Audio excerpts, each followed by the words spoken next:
네, 오늘 전도서의 결말은 이렇습니다 라는 제목을 가지고 수요 모임을 진행하시기 위해서 준비하는 시간을 좀 진행하도록 하겠습니다.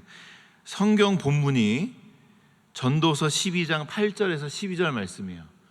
전도서 12장 8절부터 12절까지의 말씀을 같이 한번 읽어보고 싶은데요, 성경 가지신 분들 좀 찾아주시면 좋겠어요. 전도서 12장 8절에서 12절까지의 말씀입니다.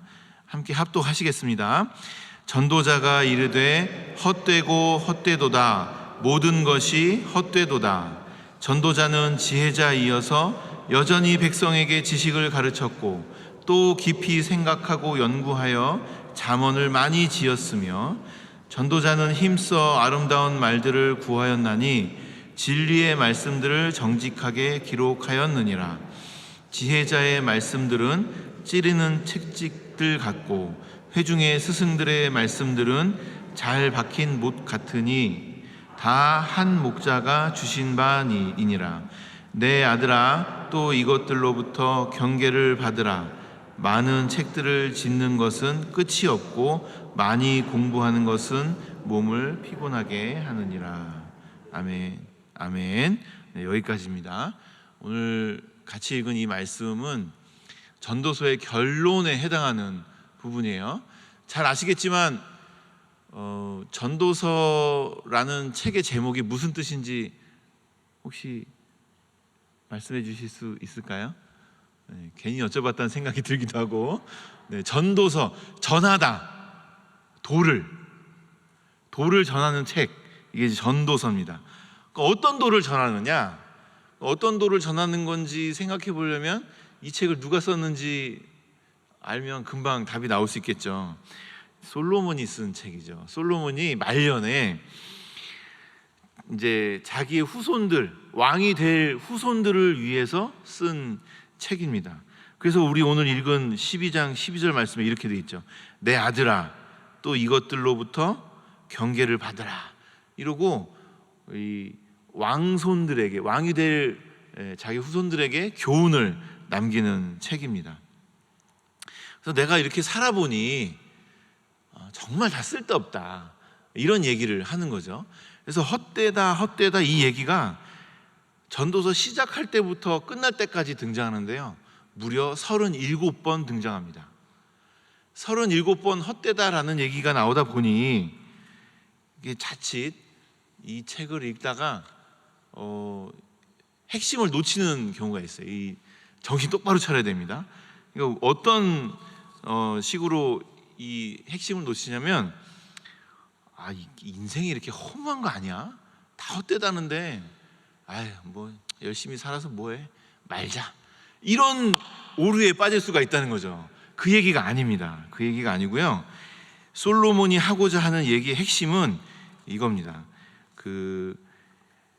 하나님 없이 살아가는 인생이 너무나 허무하다, 이 얘기를 길게 하고 있는 거예요. 그리고 의미 있는 인생을 살아갈 수 있는 비결이 뭐냐, 이게 이제 결론 부분에 나오는데요, 뭐라고 얘기하고 있냐면 하나님을 바라보고 사는 것만이 의미 있는 인생이다, 이 얘기를 하려고 하는 거예요. 이 결론을 얘기하려고 앞에 수많은 헛된 것들을 얘기하고 있는 겁니다. 이건 정신을 똑바로 차려야 돼요. 그냥 하다 보면 이 인생 허무주의에 빠지는 오류를 범할 수 있습니다.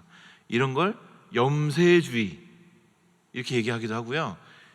이런 염세주의에 빠지다 보면 신이라는 게 어디 있어 도대체, 한번 보여봐, 이러고 무신론에 빠질 수도 있어요. 그런 오류에 빠지는 실수를 하면 안 되기 때문에 잘 핵심을 잘 따라가야 됩니다. 그래서 어떤 신학자, 메이어라는 신학자는 이 전도서를 이렇게 평가하기도 합니다. 인간의 참된 지혜는 하나님을 바라보고 그분의 심판을 대망하는 것이다. 전도서는 이것을 가르치는 위대한 한 편의 설교다, 이렇게 전도서를 평가하기도 합니다. 작년에 이 본문을 가지고 담임 목사님도 설교를 하셨는데요, 그 내용도 똑같습니다. 전도서가 인생을 헛되다 이렇게 반복하지만 염세주의에 빠지면 안 된다 이런 얘기를 하셨고요. 오히려 인생의 한계를 우리가 인정하고 그 하나님이 정하신 경계를 이정표 삼아서 그 안에서, 그 경계선 안에서 인생의 행복을 찾아서 살아야 된다. 그리고 결론을 이렇게 내리셨어요. 인간의 본분을 다하는 것이 그 행복을 누리는 비결이다. 담임 목사님 설교도 이런 내용이었습니다. 그래서 우리도 이런 내용으로 순모임을 진행을 해야 될 것 같습니다. 1번 문제 한번 보실까요? 1번 문제를 보시면 우리 교재의 73쪽입니다. 73쪽 1번 문제를 보시면 요거는 전도서 3장 1절을 읽어보면 금방 답을 찾을 수 있는 문제예요. 이런 거를 이제 관찰 질문이라고 하죠. 성경만 읽어도 답을 찾을 수 있는 이 문제가 뭐냐면 이렇게 돼 있어요. 인간에게 있는 한계 상황 속에서 하나님의 사람들은 다르게 살아가기 위해 인정해야 한다. 무엇을 인정해야 될까요? 네, 그렇죠. 네. 거기 답이 있어요. 친절하게. 네. 인간의 한계가 있음을 인정해야 된다는 거예요. 하나님이 정해놓으신 경계죠, 그게. 그런 한계가 어떤 것들이 있을까요? 네, 저는 그런 질문을 좀 한번 해보면 대화가 더 풍성해질 것 같다 생각해서 여러분들에게도 이렇게 질문하는 거예요. 이 질문을 한번 메모를 해주시면 좋겠어요. 그렇다면 그 하나님이 정해놓으신 경계선, 인간의 한계는 무엇이 있을까요? 이걸 한번 적어놓았어요. 그 질문을 적어주세요, 거기다. 그리고 그 이야기를 한번 나눠보시면 좋겠어요. 저는 그런 것들이 어떤 시간의 한계, 지혜의 한계, 체력의 한계 이런 것들이라 생각이 들었습니다. 우리 다 한계가 있잖아요. 내가 힘이 세다고 해서 모든 걸 다 막 들고 옮기고 이럴 수는 없잖아요. 사람의 힘이라는 게 한계가 있단 말이죠. 시간도 마찬가지죠. 젊을 때야 팔팔하죠. 근데 나이 들면 그게 되나요? 어디 옛날 같지 않습니다. 누구나 경험하는 상황 아닌가요? 이게 나이 들어간다는 게 다른 면에서 볼 때는 인간의 한계라는 측면을 놓고 생각해 볼 때는 자신의 한계를 인정해 가는 것, 이게 나이 들어가는 게 아닌가 이런 생각이 들기도 합니다. 이런 이야기들을 좀 나누시면 아무래도 순모임이 좀 풍성해지겠죠. 그렇게 1번 질문을 대화를 하시면 좋겠고요. 그 이어지는 2번 질문은 이런 겁니다. 한계가 있는 삶이지만 그 한계 안에서 우리는 어떤 삶을 살아야 할까요? 어떤 삶을 살아야 될까요?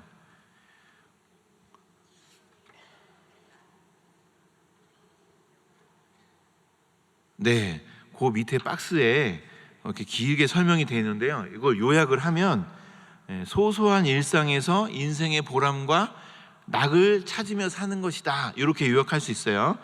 그게 그 한 페이지 넘기시면 74페이지에 맨 위에 보면 앞장에서 이어져 오는 박스가 있거든요. 거기 밑에서 두 번째 줄, 일상적인 그 삶 속에서 낙을 누리는 선물을 하나님께서 우리에게 주셨습니다. 이런 낙을 누리는 것이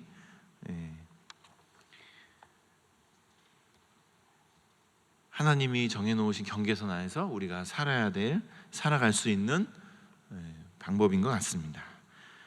그러면 당연히 이런 질문이 나오겠죠. 그러면 나는 어떤 일상의 낙을 누리고 살고 있는가? 이런 질문이 바로 나오겠죠. 그게 그 밑에 있는 나눔 1번 문제예요. 나눔 1번 문제를 잘 보시면 질문이 두 개가 있어요. 첫 번째 질문은 이겁니다. 내가 가진 한계 때문에 무기력한가? 이걸 한번 물어보고 있고요. 두 번째 질문은 그러면 그 소소한 일상의 낙은 무엇이냐? 이걸 물어보고 있는 거예요. 그러니까 그 두 번째 질문은 앞에 있는 그 1번 질문, 2번 질문에 이어서 나오는 질문이에요. 우리가 누리고 있는 일상의 작은 행복은 무엇이 있는가? 이거를 한번 생각해 보면 좋겠어요. 이거를 세상 사람들은 뭐라고 얘기하냐면 소확행 이렇게 얘기합니다. 많이 들어보셨죠? 소소하지만 확실하게 얻을 수 있는 행복, 소확행. 우리 순장님들은 어떤 소확행이 있으신가요? 그래서 개인차가 좀 있어서 조금씩 다룰 수 있을 것 같은데요. 저는 어느 날 문득 한 일주일 됐어요. 이게 오래전에 갖고 있던 그 로망이 하나 있었는데 이제 평소에 잘 못하던 거예요. 근데 갑자기 일주일 전에 딱 생각이 났어요. 그러니까 우리 저 전도사님하고도 이제 이런 이야기를 좀 나눴었는데, 저의 소확행 뭐가 있냐면 뭐 여러 가지가 있어요. 여러 가지가 있는데 잘 못하고 있는 거예요. 저는 어릴 때부터 흔들 의자를 매우 좋아했습니다. 흔들 의자, 이 팔걸이 있는 흔들 의자에 앉아가지고 이 햇볕 이렇게 막 들어오는 따뜻한 그 창가에 흔들 의자 이렇게 놓고 그 위에 앉아서 이 팔걸이에다 팔 딱 얹어놓고 책을 이렇게 읽으면서 흔들흔들. 이게 너무 저는 그거 좋아하거든요. 물론 이제 책을 보는 건지 좋은 건지 모르겠지만, 근데 집에 흔들 의자가 없어가지고 잘 누리지를 못해요. 근데 어디 카페를 간다거나 어디 도서관을 가면 그런 걸 이렇게 해놓은 데가 있어요. 그런 데 가면 무조건 거기 앉아봅니다. 그냥 얼마나 기분이 좋은지 몰라요. 아마 이런 소확행 여러분들도 한두 가지씩 가지고 있을 것 같아요. 이런 이야기들을 좀 나눠보시면 좋겠어요. 그러면 우리 순모임이 아주 풍성하게 이야기가 이어질 것 같습니다. 그 밑에 3번 질문을 보시면 이렇게 돼 있죠. 하나님이 한계가 있는 인간에게 가장 원하시는 것은 무엇일까요? 이거 뭐 네, 그렇죠. 감사합니다. 이 꼭 오늘 순모임 질문이 아니더라도 이건 언제나 대답할 수 있는 얘기죠. 하나님을 경외하는 것, 하나님과 함께 사는 것, 하나님과 동행하는 것, 하나님 말씀에 순종하는 것, 다 정답이 됩니다. 이게 하나님이 우리에게 원하시는 거죠. 근데요, 가만히 생각해 보면 1번 질문, 2번 질문에도 요걸 대답을 하면 정답이 돼요, 사실은. 근데 1번 질문, 2번 질문에는 요거 얘기하지 말자고요. 뭐 성경 얘기하는 거 좋은데 그러면 일상생활을 살아가면서 적용이 잘 안 돼요. 그러니까 1번, 2번 질문할 때는 일부러 요 얘기 하지 마시고, 어차피 3번 질문에 있으니까 요 때는 요 얘기를 하시면 좋겠고, 1번 질문, 2번 질문은 그냥 우리 일상생활에 대한 이야기를 나눠주시면 좋겠어요. 그렇기만 해도 우리 충분히 다 믿음 좋은 분들이 순모임에 나오시기 때문에 충분히 의도가 이루어질 것이라 확신합니다. 3번 질문도 사실은 그래서 어렵지 않아요. 하나님의 창조 세계 안에서 하나님을 경외하면서 사는 것, 이게 정답입니다. 4번 질문으로 바로 넘어갈게요. 전도서는 하나님 경외를 인간의 무엇이라고 가르치나요? 이렇게 돼 있는데요. 사실 이렇게 얘기하니까 질문이 되게 어렵게 느껴지거든요. 질문을 바꿔보면 좋겠어요. 하나님을 경외하는 것이 인간의 무엇이라고 가르치나, 이게 아니라 전도서에서는 인간의 본분을 무엇이라고 가르치나요? 이렇게 하는 게 더 좀 쉬운 질문인 것 같아요. 그러면 하나님을 경외하는 것이다라는 말이 딱 나올 것 같은데, 오히려 하나님을 경외하는 것이 인간의 무엇이라고, 여러 가지가 나올 수 있죠. 이게 뭐 인간의 본분이기도 하지만 뭐 사명이기도 하고, 그죠? 여러 가지 답이 나올 수 있어요. 그러니까 여기서 요구하는 답은 사람의 본분이에요. 근데 본분이 아니라 다른 대답을 할 수도 있어요. 충분히 다 정답이 됩니다. 본분이 아니라 뭐 사명도 될 것 같고요, 사람의 의무다, 이렇게도 답이 돼요. 그러니까 요거는 여기 본분이라는 말 말고 다른 말을 했다고 해서 권사님 그게 아니고요, 이렇게 얘기하지 마시고, 맞지요, 그 말씀도 맞네요, 이렇게 리액션을 해주시면 우리 저 순모임이 더 풍성해질 것 같습니다. 어쨌든 여기서 요구하는 답은 사람의 본분인데 비슷한 이야기로 답이 충분히 가능하다, 이렇게 정리를 해주시면 좋겠습니다. 나눔 2번 문제 보겠습니다. 여기도 질문이 사실은 두 가지예요. 일상 속에서 하나님을 경외하는 방법이 뭐냐, 요걸 하나 물어보고 있고요. 두 번째는 그러면 하나님을 경외하는 방법을 어떤 사건을 통해서 배웠냐, 요걸 이제 물어보고 있어요. 두 가지를 물어보고 있어요. 혹시 여러분 요거 질문을 두 개로 나눠서 따로따로 물어봐 주시면 좋을 것 같아요. 이걸 한꺼번에 물어보면 우리 수련들이 무슨 질문에 답을 해야 될지 모르고 두 가지 다 대답하기가 쉽지 않거든요. 미리 생각해 오지 않으면 이렇게 질문하자마자 바로 답을 할 수 있는 게 아니에요. 그래서 생각할 수 있는 시간도 좀 주시고, 또 우리 순장님들의 경험을 이렇게 얘기해 주시는 것도 아주 좋은 방법입니다. 저는 일상 속에서 하나님을 경외하는 방법이 뭐가 있냐면, 저는 큐티를 그렇게 좋아해요. 어릴 때부터 그랬어요. 젊을 때부터 큐티를 은혜를 많이 받았고, 큐티를 하면서 이렇게 은혜를 많이 받았어요. 이렇게 성경을 읽다가 어느 한 구절에 꽂히면 이 생각이 꼬리에 꼬리를 물고 이렇게 쭉 깊어집니다. 저는 그 시간이 굉장히 좋고요. 그렇게 은혜를 많이 받았어요. 그래서 하나님을 경외하는 방법은 저 같으면 큐티다 이렇게 적을 것 같아요. 그리고 하나님을 경외하는 방법을 배운 사건이 있냐, 이렇게 이제 그 다음 질문이 있잖아요. 저는 이게 확실한 방법이 있었어요. 언제였냐면 제가 26대인가 7대였는데요. 우리 교회에서 가정예배서가 나왔어요. 매일 집에서 가정예배를 드리라고 충현의 만나이라고, 혹시 기억나시나요? 소책자를 이렇게 나눠줬어요. 저는 그걸 가지고 집에 와서 그거 갖고 이제 큐티를 하는 거야. 밤에. 제가 아침잠이 많아갖고 아침에는 잘 못하고요. 밤에 이제 잠자기 전에 그걸 이렇게 펼쳐놓고 성경을 거기에 본문을 읽고 그 해설을 읽고 기도를 하고 이렇게 막 묵상을 했단 말이에요. 근데 그때 제가 제 아내하고 데이트를 하던 시절이었어요. 그 이제 저녁 때 또 이제 보고 싶으니까 전화 통화도 하고 막 그럴 거 아니에요. 그게 이제 막 이렇게 하다가 보니까 나 오늘 큐티를 할 건데 너도 이거 해봐라, 좋다. 그랬더니 자기도 하고 싶대. 그랬더니 우리 같이 할까 이러는 거예요. 그래갖고 이제 전화기를 들고 이제 같이 하는 거예요. 그렇게 데이트를 했습니다. 같이 큐티를 그때부터 했어요. 그래서 이렇게 하나님을 경외하다 보니까 저희 부부가 자연스럽게 이 신앙을 나누는 게 아주 편안하게 이야기가 됐고요.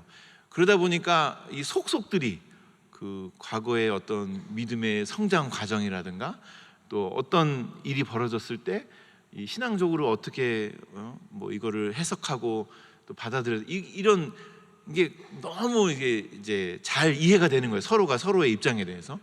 이게 또 신앙적으로만 유익한 게 아니라 일상생활에도 매우 유익하더라고요. 서로에 대해서 이해를 하니까. 그래서 저는 정말 이 큐티를 통해서 뭐 저 개인의 믿음의 성장도 있었지만 우리 가정을 이렇게 이루는 데 있어서도 정말 큰 도움을 받았습니다. 그러니까 이 하나님 말씀을 묵상하고 하나님을 경외한다는 것이 단지 천국에 들어가는 것만의 유익이 있는 건 아닌 것 같아요. 이런 경험들을 이렇게 미리 좀 이렇게 생각해 두셨다가 순원들에게 이렇게 나눠주시면 아주 이 나눔을 하는 데 있어서 큰 유익이 될 것 같습니다. 그래서 이번 주 나눔은 순모임은 이렇게 진행하시면 마치 수다를 떨고 있는 것 같지만 하나님 말씀 가지고 이렇게 나누는 아주 좋은 분위기에서 순모임을 진행할 수 있을 것 같습니다.